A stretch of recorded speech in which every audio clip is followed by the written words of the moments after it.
We are Symphony X. This is Jason Rulo, drums. Michael Pond, bass. Russell Allen, lead vocals. Michael Romeo, guitar. Mike Pennell, keyboards. Hoppa! How has your new gear influenced your sound on this new album, Iconoclast? How was our new what? How has your new gear influenced your sound on Iconoclast? Well, my bracelet, man, makes me just sing a lot tougher. You know, this is. I don't know. Do we really have a lot of new gear? For me, it's new gear. It's the first time I recorded with the Bubinga drums, so that helped. Just it was easy to get a nice, good sound up right away. But I think. Yeah, I mean, with me, with the guitar stuff, it's pretty much been the same last couple records. The angle amps, the comparison guitars. Yeah, pretty much the same gear. Yeah, and for me, upgrading the gear, always trying to get a better sound in the studio or live. I mean, it's definitely going to come across on the record. Which songs? Oh, I'm sorry. Go ahead. Oh, I don't know. You know. Yeah, I seen that shit. Same with me, man. Same old. Neumann all the way. Good stuff, though. What's that? That was the best. Yes. Like that. Yes, more like that. Keep them more like that. Okay. Yeah. Which songs from the new album can we expect to be live favorites? Oh, I think Dehumanized already. Just we've been playing it, and it feels great every night. Yeah, that'd be my pick. Dehumanized. I don't know. I think it's going to be a toss-up between Heretic and Bastards. That's what I think. Yeah. For a live song, you're talking, right? Yeah. Live song. Yeah. I'm kind of thinking Children of a Faceless God and Bastards. Children too. Yeah, right. Yeah, that probably. So I think of that more as like a, I don't know. I think people are gonna like listen. listen. Live I think it's gonna be great too. But I just like I don't know. I'm thinking like live like like rowdy kind of the energy of those songs. But yeah, Children I think that is another like maybe even a potential video candidate. I don't know. I'm just throwing that out there. But That's a strong hook. Strong song. Does your studio gear differ from your live rigs? Yes. What is Symphony? Yeah, simply put. Do you want us to? Any elaboration or Is it an embellishment? Probably not much though, right? I mean, for me, it's the angle amps and they're pretty much the same. So for me, I scaled down a little bit in the studio because I didn't use live. I used some octobans and a gong bass drum, but in the studio, I just used the 7-piece kit.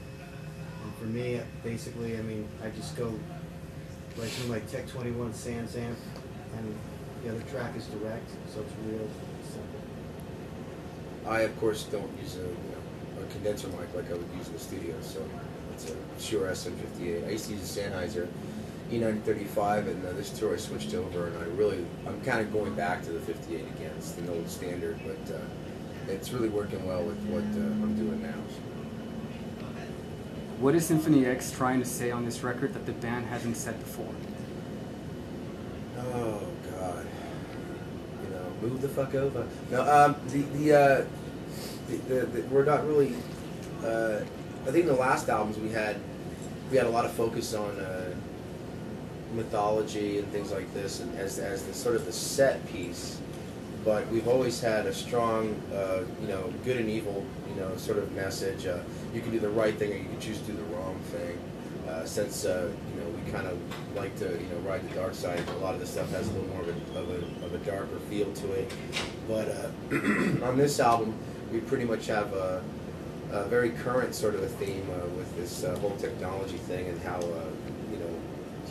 we as a human race are so reliant these days on our technology to just survive, that it can be used for good or for evil. And that's always been the message of our songs. Anything in life that you choose to do is going to have some sort of repercussion, whether you choose to do the good things or the bad things. And that's always been our same message. We just have, it seems like, a different backdrop to it. Yeah, and it's not like we're preaching. I think we try to find something that maybe we can kind of grasp onto, and with the lyrics and the music, make something, using that as a format or a direction of that particular record, or the sound of that particular record. So yeah, I mean, I think we just try to find some of these different themes that will, you know, bring out different musical ideas, make each album different every time.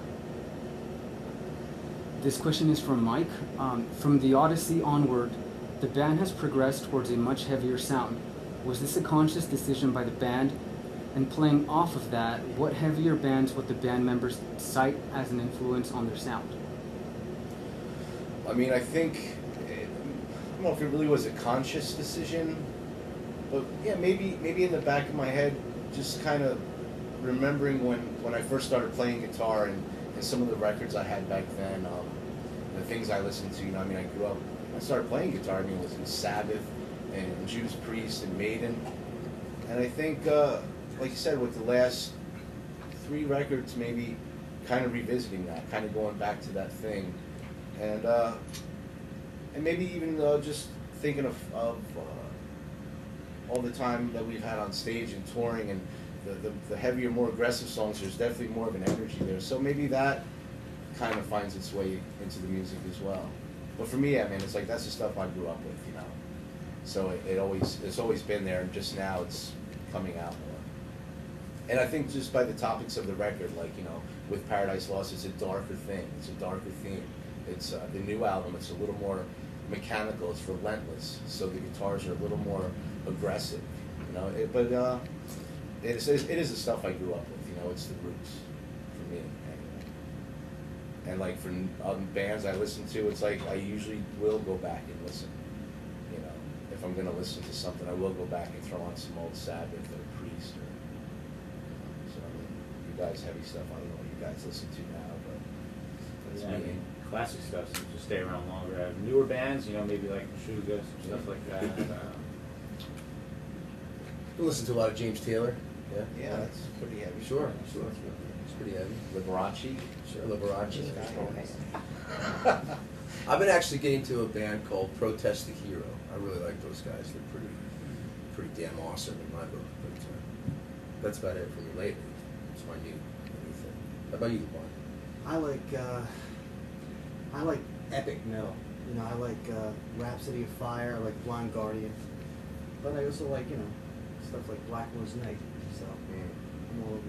It's kind of like James Taylor, a little bit. No, he sucks. Really? Hey, Wow, easy that's now. pretty harsh. That is not.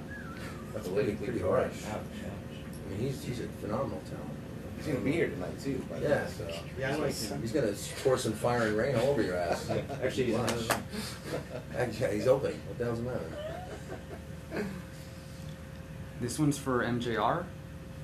Michael, you are an incredibly busy guitar player on the neck. What is involved in your warm-up routine before you play? And are there any techniques you could suggest for building performance stamina? I mean, I don't even really have any kind of routine.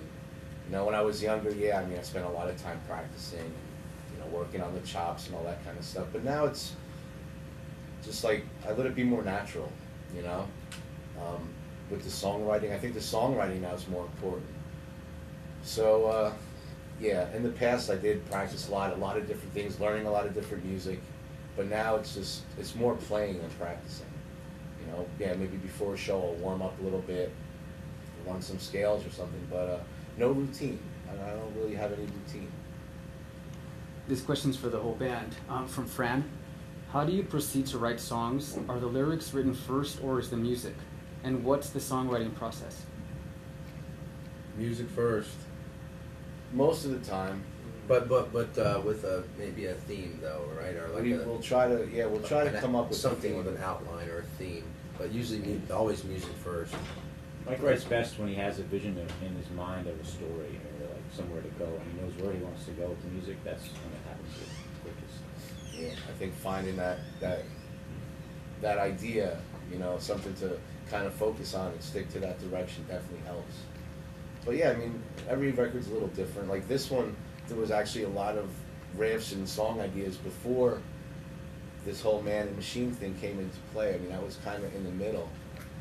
But yeah, but once that was established, it's like, you know, we listened to some of the ideas and it's like, wow, that could be a cool direction. That would be a cool thing with some of these mechanical textures and lyrically the man versus machine and technology. And then once you have that idea, you're off and running, you know. This question is from Sean East for Russell. Glory. Russ, Come on, man. Seriously. Wow. Fire. We're gonna have some LD difficulties, ladies and gentlemen. We're sorry. Little, I just need to Let me get see it. I just need to get in front of the light here. And, Oh shit. That's fucking okay, that's great. I'm so sorry. What was the question? this one's for Russ. How do you add grit to your vocals exactly? Technically, you sing from the gut, but how do you add grit on top of your voice? Do you use your throat at all? Yeah, of course. I mean, you just kind of you relax the throat and you lay back a little bit, and that's how you can get that grit. But most of it comes from the gut. I mean, you know, all the power does. The distortion, I guess you could say, comes from just relaxing the throat a little bit. You don't want to tense up when you're doing anything like that because you're going to hurt yourself. So that's pretty much it. You just kind of relax and picture the sound coming from like the back of your throat, from the back of the throat to through the top of the head. You know, that's how I do it. This one's for Romeo. I noticed in the pictures as well as when I saw you guys live that one of the amps you use is a Line 6 Veta head. Do you use the amp and cabinet modeling at all in the recording? If so, for what and what settings did you use? Yeah, that's. I haven't used Line 6 in years. And the only reason I picked it up was just because of the convenience of it. You know, it was kind of cool to have the head and the effects and the pedal board all in a self-contained thing. Good But for it was traveling. mostly, yeah, it Good was for good for traveling. traveling, and it was just convenient. You know, but ever since the Odyssey, I've been using the angle amps. And yeah, now it's like, yeah, the rig is that. My live rig is that. You know, it's the Angle Powerball and the TC Electronics G system for the effects. So and that's been my rig for, yeah, quite a while. So Line 6, yeah, that was years and years ago. This one's for the whole band. Symphony X now being a force to be reckoned with for the metal fans out there. What would you say to a new band striving to pierce and make the ears of music fans everywhere bounce with glee? As a small example, what principles, values can make this possible for them? What made this possible for Symphony X? I don't know if metal and glee go in the same question, you know, but you know, no offense to the questioner, the person asking. I don't know, man. I mean, what do you do? I think perseverance is our story. We've dealt with a lot of adversity over the years. You know, every band kind of deals with that. We've had our fair share. You know, we've been battling time, really. You know, and you just got to hang in there, man. You got to take whatever comes your way and make the best of it. Sometimes it isn't all roses, right, P? Right? We just we just went through hell the last couple of days with some sort of bug that's been going through the bus. Everyone getting sick, and that's a tiny little obstacle. I think you nailed it when you said perseverance. Yeah, you gotta perseverance and determination. And Stick to it. I think integrity also. Stay true to what you believe and what you love. Don't listen to trends or fads. Just play what you love, get it out there, and stick to it. James Taylor says. You know what I'm saying? And make sure you're good at it. Put the time in to hone your craft, you know. I mean, that's obviously the first thing that kind of goes without saying, I guess. But on the other hand, some of these bands, it doesn't seem to be the case. So, you know, that's obviously the important part. Is to do what you can individually, and then you got to keep your mindset on what you believe in and where you want to get, and stay focused on the positives. And don't be afraid to be yourself. Get out there and, you know, experiment with all types of different stuff. You know, whatever really gets you excited, and you're going to find the right people that you're going to gel with that have the same mindset as you. Get with people who are serious about doing this for a living. Get with people who have a goal. Get with people who really want to make it, and you're gonna get there. But if you surround yourself with people who are kind of half-assing it, it's just gonna screw you. You're never gonna get there. And good music always finds an audience. Remember that. This question's from Joss for Romeo. Could you please explain your process of composing orchestral parts for your songs? What software do you use for the final album, or do you use a live orchestra? Also, do you have any classical composition training? Your orchestral arrangements are amazing, and I was just wondering if you had any training in this area. Yeah, that's a big question. We'll keep it short. I mean, with adding these orchestral parts to the music, it's just just like a kind of a natural thing that we've evolved into, and just by the nature of like what the topics of these records, like Paradise Lost, and incorporating the orchestra, to get a darker kind of texture, and with the Odyssey, it's more epic, and it has maybe this Lord of the Rings, or just kind of a huge soundtrack kind of thing. You don't really think about it. You just kind of hear what's in your mind and what you want to say with the music, and just let it do its thing. And as far as the software, I mean, over the years, I've always tried to keep everything up to date and on top of all the technology, but I mean, everything happens so fast all the time with that. But now I'm using like the Vienna Symphonic Library for all the orchestral stuff, and different programs for the choirs and things, and it's just good to have them as tools. We use them when we need them. I know that throughout your albums you have been inspired and influenced by epic poems such as The Odyssey, Paradise Lost, etc. Are you guys going to continue doing this, or is this just another phase in your career? Also, how do you pick these poems? Do you just stumble across them? The actual poems that we take for our inspiration from? Of course, they're all classical literature. This new album, though, is completely different. This is a departure for us from that trend, I guess you could say. There was a trend in the band, that was it. This new album deals with more of the current themes of technology and social networking and things like this. But our own material always had some sort of it was always influenced by classical literature, some epic poem, something like this. Because the symphonic aspect of the band, which Mike was just commenting on, it needs that kind of topic in order to have the grandeur, to give the music validity.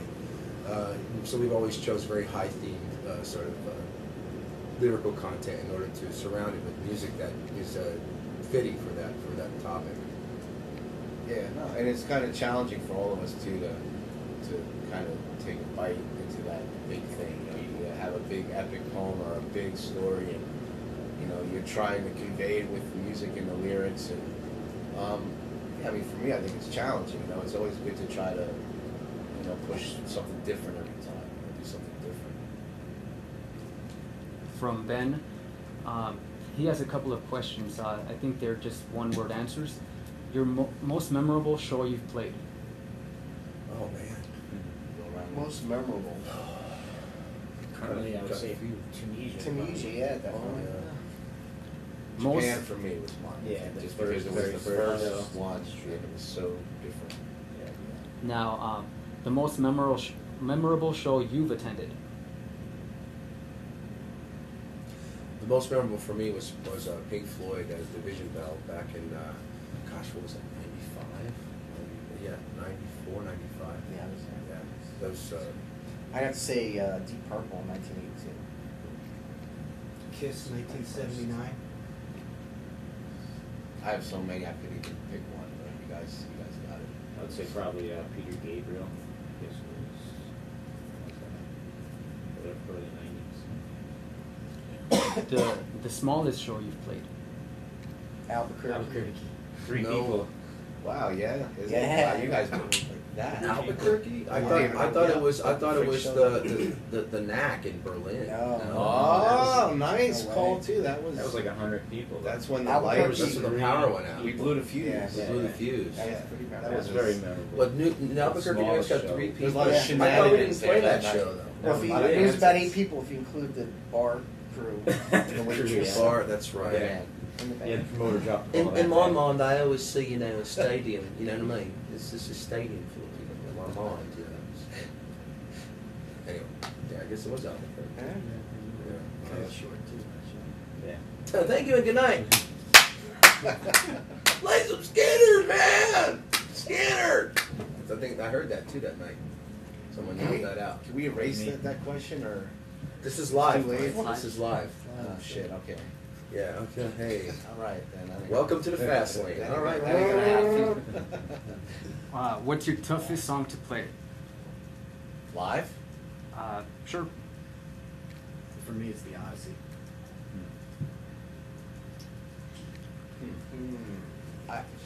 I'd say the Odyssey not as technically a challenging song, but as a Stamina, maybe? mental memory. Yeah. Mental stamina? A lot of stuff.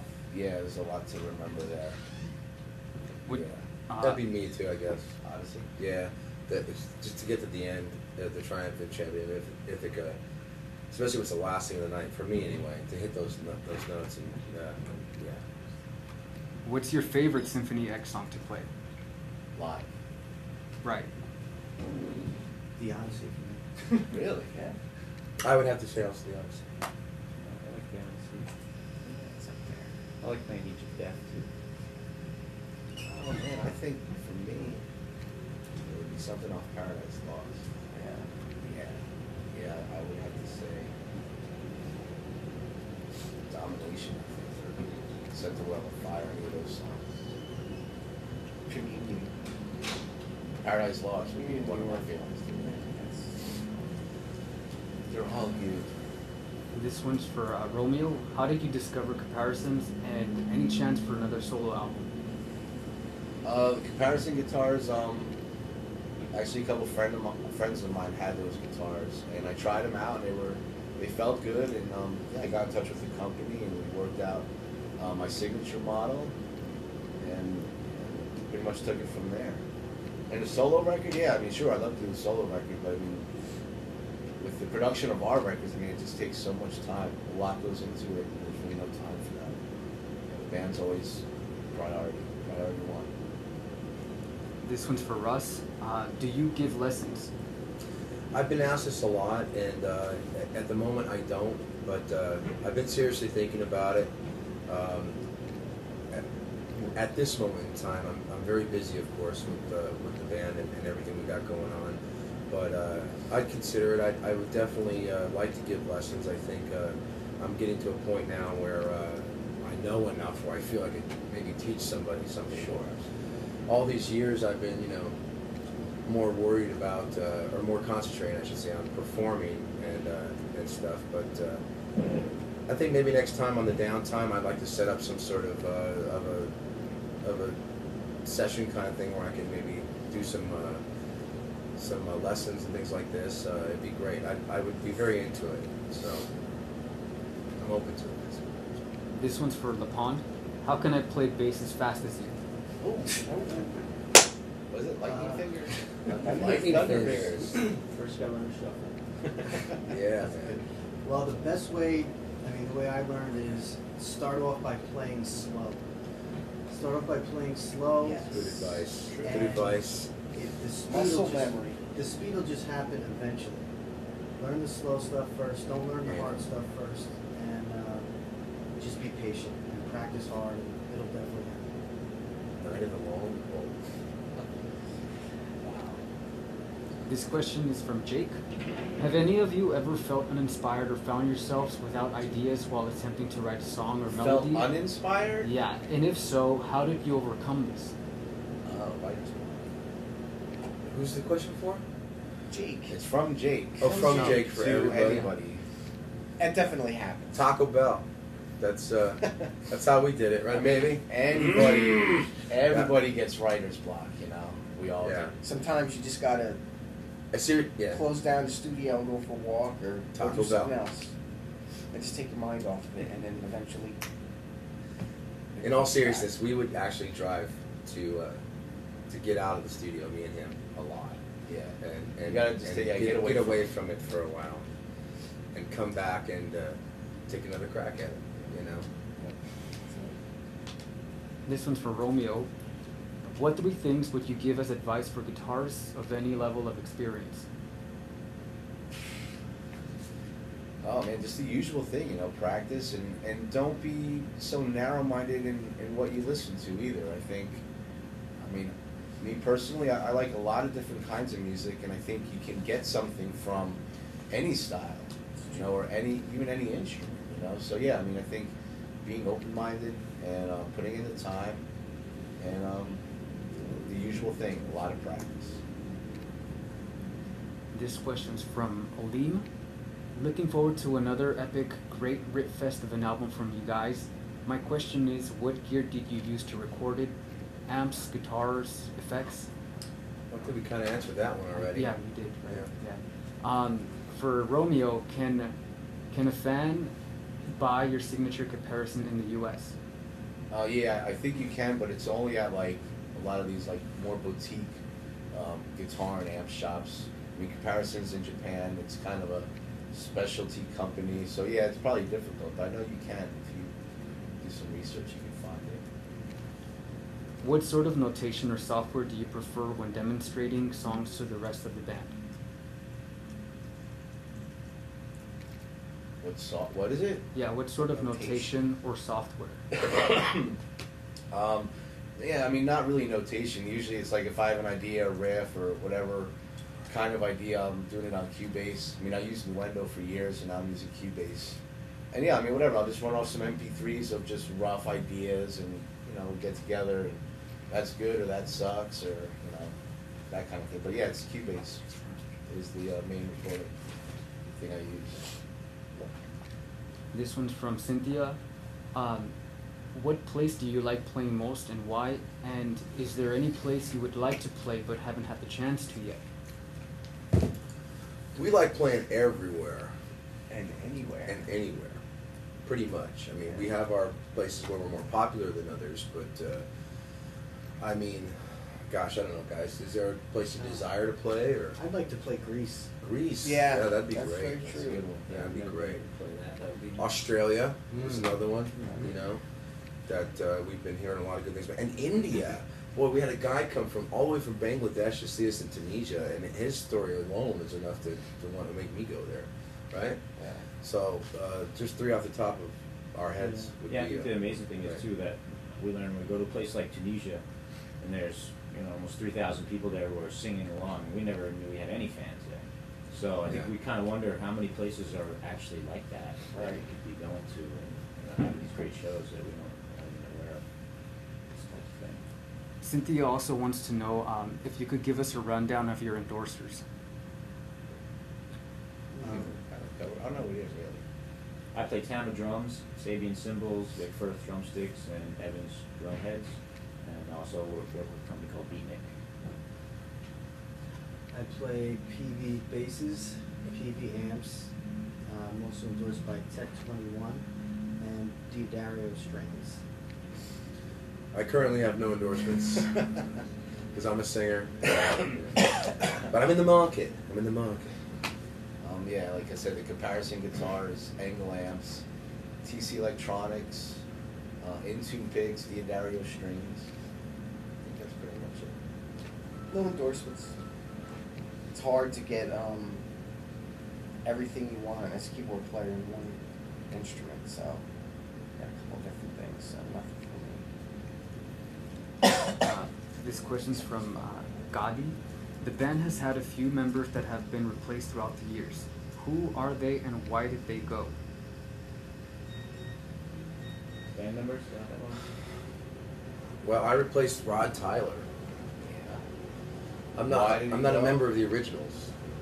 The You new know, originals. I'm a member of the new originals. And they became the old originals. Yeah, so we changed our names. They're to actually the original Thames originals. Yeah, so there was Rod Tyler, and he left for a band called Funny Thumb. Yeah, I mean, whatever. Some guys just aren't right. They don't work out. We move on. That's and Tom Miller, of course, founding member. Right. He left for spiritual reasons, and we had who else? Tom Walling, who was in For You at one point, and he also had I think personal issues, right, with his girlfriend or Yeah, or she was- wife or she whatever. was She was sick. sick, and then that afforded us to get Jay back, and that's it, it though, yeah, right? that's it. Yeah, that's it. So and that was all pretty early on. I mean, we've been together now for what? Since Twilight, after Oh, Twilight. 12 years? What is it, Juan? Yeah. You've been with us for at least I- 10, I 12 joined years. the band in May of '99. 99. I don't remember the month. So yeah, so this is pretty much Symphony X right here.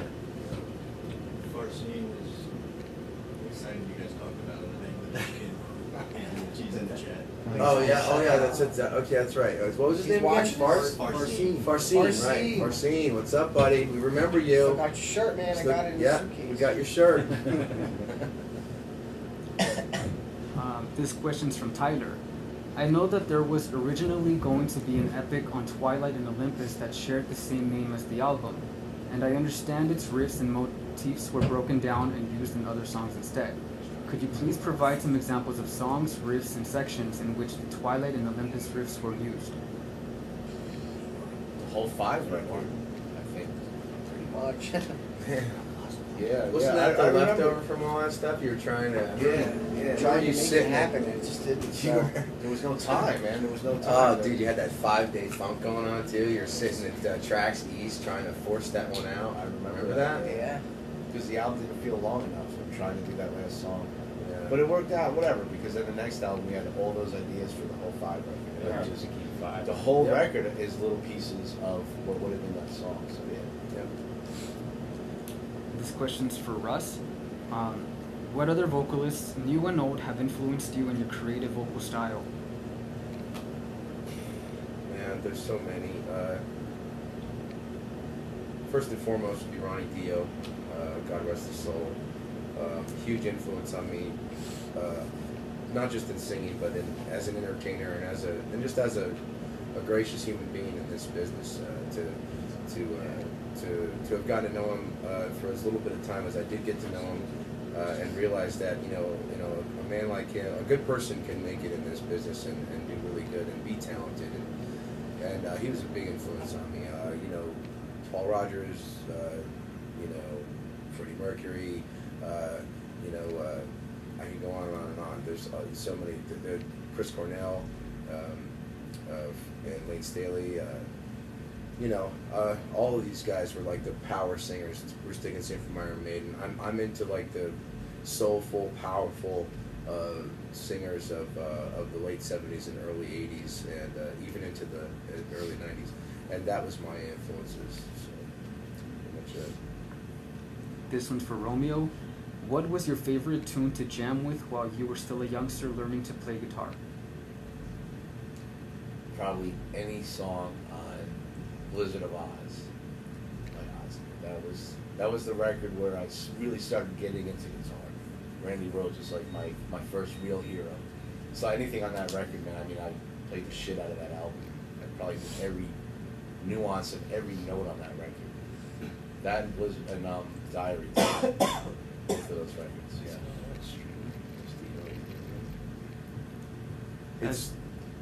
It's Stream Room, right? STREAM. Streaming room. Streaming. See. My buddies are trying to get in here. So. Well, we're recording it so they can watch it after this is over. So. But it's better when it's real. Yeah. Real time, right? This question's from Marcel. As you develop your style over the last few albums into a more metal direction, what does being progressive mean to you nowadays in context of your actual songwriting?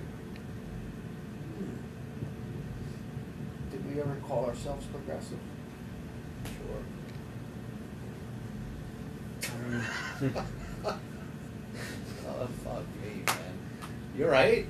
Yeah, I'm fine. No, we never did. Benadryl's We kicking never in. did. Did we ever? Yeah, we kind of No, we did, didn't. maybe. Did we ever? No, we never really call ourselves That's one anything. of those labels you just You get know, labeled. the masters of new symphonic progressives, heavy music of the time of the musical signature masters are back. Yeah, we've always been tagged by everybody else, and Yeah, but it's always changed. it's always changed. What are we this week? Are we power I have no fucking. progressive power metal today, or are we? It's just a Symphonic. natural Progressive. evolution of what happens. Power proggers? Yeah, it's all the same. We're power prog, man. Yeah, really. What was the question? Let's make a new. We gotta make a new word. Come on, man. I hate the labels. There's so many. I mean, There's so many subgenres of metal. We need to Well- make a new one, like fucking. I don't know, Vita metal. You know. Come on, man. Shenanigan metal. Shenanarok. I got it in there. We're just doing our thing. Shenanigans. He did. He got it in there. That was the word of the day that we got. All bands hate labels. They just hate it. Yeah. But in this crazy world we live in, the people in charge want to have a category to stick you in. Just like you got to have every bird needs a cage, right? So we just whatever they're calling us this week. I mean, and we do have a lot of different influences in every album. Maybe one comes out more than the other. You know, earlier stuff was maybe a little more neoclassical. Right. Some of the later stuff, maybe a little more the progressive stuff. Lately, it's just been more the heavy and the metal stuff. So, yeah, I mean, it's hard to put a tag on that. You know. Yeah, as you change the albums change, I guess the tags change. So whatever. These are the last questions from Oyston. What are the band members' favorite Symphony X songs? Symphony X songs? Yeah. Yes. And Ooh. and Where are which, they now? Are they progressive? and which Symphony X album is each member's favorite? Well, my favorite song is probably Set the World on Fire. And my favorite album is probably the 5 album. Really? Oh yeah, I mean, well, it's good. That's not So I would say my favorite song, probably Communion.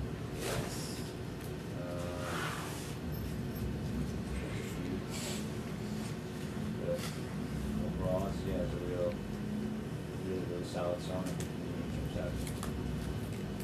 My favorite song is Iconoclast. And that would be my favorite record. It is, you're right, I feel it. I don't have it's too early for me to tell with the new album if it's a favorite or not. But for me, it would be Paradise Lost record and title track. That's it? Yep, we're done. Any last Right. words? Any more tomfoolery? Bye. Chicanery. Oh, chicanery, I didn't get that. Chicanery, no chicanery. Those were the words of the Chicanery day. It metal. was shenanigans, tomfoolery. What and about? chicanery. I was trying to get bamboozled. Trying to that would have been You don't want that would have been hullabaloo. acceptable. Hullabaloo. That's it. Not a lot of hullabaloo out of you. Take simmer down, Chatterhead. That's another classic. Lapondism. Thanks for tuning in, everybody. Thanks, guys. Love you guys. We'll see you out there somewhere on the road. Enjoy the record. Enjoy the new record.